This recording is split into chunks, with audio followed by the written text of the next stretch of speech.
Following Donald Trump's transparent racism, both in the form of tweets and in a rally in North Carolina, it wasn't a surprise to see right-wingers, both in the media and in Congress, rally in support of Trump. And of course, they had all sorts of nonsense excuses trying to minimize the impact of the things that he has to say. However, to their credit, there were some voices on Fox recently who did criticize Donald Trump.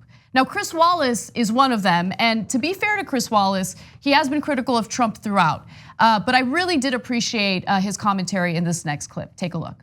The president took it into a very different turn this week when he started saying that 4 American citizens, duly elected members of Congress, 3 of the 4 born in this country, should go back to the countries that they came from. And then at that rally on Wednesday, presided over a crowd that said, send her back, to about Omar for 13 full seconds before he started talking again, and he only started talking after the chant ended, and then posted a tweet that night, which is on the front page of the New York Times today, a tweet talking about how great the crowd is. Never said anything about disagreeing with the chant until he was told by Republican leaders and reportedly by his daughter Ivanka to pull back. So, politics isn't beanbag. It's tough. It is competitive. What happened this week was something very different, and it took a tone that a lot of people thought went too far. So look, he's a little, he's holding back a little bit, but you can tell that he's not happy with the way Donald Trump handled it. And look, and again, to be fair to Chris Wallace, in various other instances involving other stories or wrongdoings by Donald Trump, he has called him out. It's sad that it's the exception to the rule when it comes to the right wing. And look at the way in which you have to do it on Fox. Like, that's yelling at Trump at the top of your lungs on that network. Yeah. If your checks are signed by Fox News. Some people come in and they do tell the truth, and then it's someone who can't really do it well because they were brought in by Hannity to get owned. But in that situation, that is the equivalent of Chris Wallace shouting at him. Yeah. So it's super important that guys like Chris Wallace are breaking through in that Fox bubble and saying, no, he didn't quiet the crowd. It took 13 seconds and only after the chant ended. It's absolutely true. And I think that there's another angle to this, which is that Donald Trump burns too many bridges. And so that's why I always thought that he'd be thrown out by the end of his first term. I know we're running out of time on that. But like when anyone slightly criticized him on Fox, he tried to burn Fox's house down. And he started doing all these anti-Fox tweets. So then Chris Wallace thinks, I got nothing to lose, right? Before I might have had an issue about like, hey, I gotta protect access, I gotta cover my bases. But now he just told me that he's against me. So, all right, then I'll tell even more things that are true about you. So when he undermines other Republicans, undermines Fox News, it's good for us. It's a really dumb strategy on his part. And this is part of it bearing fruit here.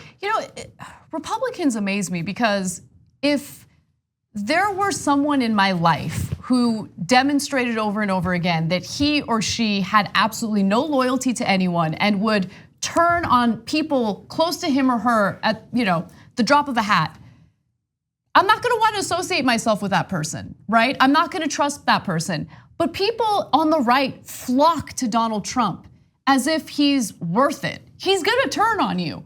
I mean, look at all the people who've been ousted from his administration or people who were forced to resign because Trump got salty about one thing or the other. But it's just that level they're allowed to rise to under Trump that they would not be allowed to rise to under other people. And it's a double-edged sword because on the one hand, he might just turn on you because you spoke up against him.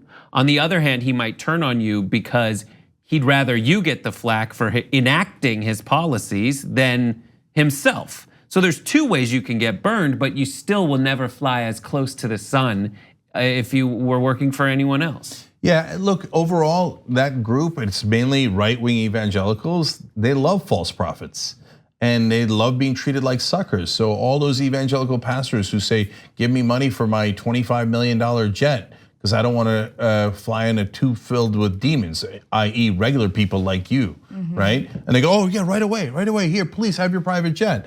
And so when they get Donald Trump, they kind of got conditioned into accepting con men. So sounds like they like real prophets, if you know what I mean. Oh, with the F, I got it with the not F. for them. Yeah, I do like that. But Chris Wallace goes through the timeline of it, and that's what's fascinating to me. And it's frustrating because Chris Wallace is able to come out and completely talk down again what Trump did. But I watched Sean Spicer on Fox today, and Sean Spicer and the anchor that he was talking to, they both made Trump out to be the hero for that small window of time that Chris Wallace was talking about when Trump was saying, you know what, I don't know if I agree with this chant here. And I wasn't with them. And they made Trump out to be a triumphant hero in that tiny window of time, as if Trump didn't already tweet, send them home. And how do you not know, to Anna's point, that he's gonna flip anyway for the third time, which he did. And today he came out, said, no, the people chanting were great people. They're patriots. Disgusting. So now Sean Spicer, what, you're gonna take it back? Of course you can. 2 easy ways to follow the Young Turks. One is hit the subscribe button down below, then you're a TYT subscriber. And second is ring the bell. And when you do that on YouTube, you're notified of our videos.